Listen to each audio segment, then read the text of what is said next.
2 மாநிலத்துக்கு அங்கே கவர்னராக இருந்த ஒருத்தங்களை பிடிச்சு பதவியை ரிசைன் பண்ண சொல்லி இங்க வேட்பாளராக நிறுத்தி இருக்காங்க.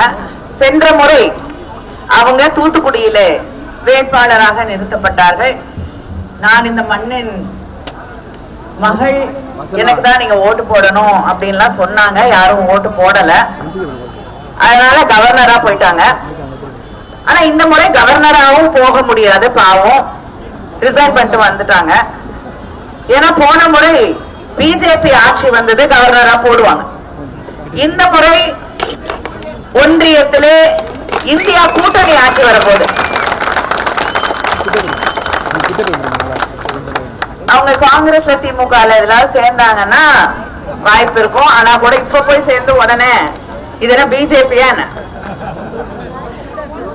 கேஸ போட்டுருவாங்க. எதிர்கட்சி எந்த எதிர்கட்சியா இருந்தாலும் கேஸ போட்டுருவாங்க. கேஸ போட்டு காத்திருப்பாங்க சிறைக்கு அனுப்புறதா இல்லையான்னு. அவங்க நான் ஜெயிலுக்கு எல்லாம் போக மாட்டேன், நான் பிஜேபியில சேர்ந்துடுறேன், இல்லைன்னா உங்களோட நான் கூட்டணிக்கு வரேன்னு சொன்னீங்கன்னு வச்சுக்கோங்க. பிஜேபியில சேர்த்துக்கிட்டு அங்க பெரிய பிஜேபிக்குன்னு ஒரு வாஷிங் மிஷின் வச்சிருக்காங்க. அது உள்ள எடுத்து போட்டு துவைச்சு காய வச்சு அயன்லாம் போட்டு வச்சிருவாங்க. ஆனா பரவாயில்ல, ஆனது ஆகட்டும், நான் பார்க்கிறேன் என்று எதிர்த்து நின்றால் 2 மாநில முதலமைச்சர்கள் இன்று சிறைக்கு அனுப்பப்பட்டிருக்கிறார்கள். ஒரு துணை முதலமைச்சர் என்னைக்கு வெளிவருவாருன்னு தெரியல. தமிழ்நாட்டுல திரு செந்தில் பாலாஜி அவர்கள் 31 முறைக்கு மேல அவருடைய பெயில் மறுக்கப்பட்டிருக்கிறது.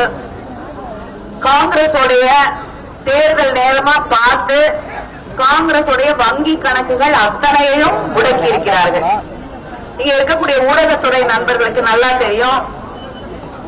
அவங்க பிஜேபி ஏற்று ஏதாவது எழுதினாங்க, இல்லைன்னா தொலைக்காட்சியில பேசினாங்கன்னா அவங்க முதலாளிக்கு ரெய்டு. முதலாளி கூப்பிட்டு உங்ககிட்ட பேசி அதெல்லாம் பண்ணாதீங்க, அவங்கள பத்தி புகழ்ந்து பேசுங்க, அவங்க ஒன்னும் செய்யலன்னா கூட புகழ்ந்து பேசுங்க அப்படின்னு சொன்னாங்கன்னா பரவாயில்ல. அதையும் செய்யல, இவங்க முதலாளி சொல்றத கேட்கலன்னா இவங்களை வேலையை விட்டு அனுப்பிடுறாங்க. இல்லைன்னா பத்திரிகையாளர்கள் சிறைக்கு அனுப்பப்படுகிறார்கள். அதுவும் இல்லையா, நாடு முழுவதும் எத்தனையோ எழுத்தாளர்கள் பத்திரிகையாளர்கள் சுட்டு கொலை செய்யப்பட்டிருக்காங்க. அது மக்களை பயமுறுத்தி எந்த போராட்டமாக இருந்தாலும் போராடிய விவசாயிகள் மீது காரை விட்டு, ஒரு அமைச்சரோட மகன் காரை விட்டு ஏற்றி 4 விவசாயிகளை கொலை செய்து அந்த போராட்டத்தை ஒடுக்கிவிடலாம் என்று நினைத்தார்கள். பின்வாங்கியது பிஜேபி தவிர அந்த விவசாயிகள் இல்லை. இப்ப மக்கள் போராட துணிந்து விட்டார்கள்.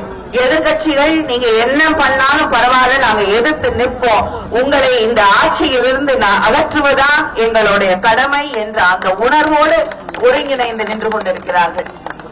அதனால எல்லாரும் உணர்ந்திருக்காங்க, இந்த நாட்டை காப்பாற்றணும்னா பிஜேபியை அங்கிருந்து அகற்ற வேண்டும், இந்த நாட்டை அவர்களிடமிருந்துதான் காப்பாற்ற வேண்டும் என்பதை மக்கள் உணர்ந்து கொண்டிருக்கிறார்கள். செய்திகளை உடனுக்குடனும் துல்லியமாகவும் தெரிந்து கொள்ள சப்ஸ்கிரைப் பண்ணுங்க.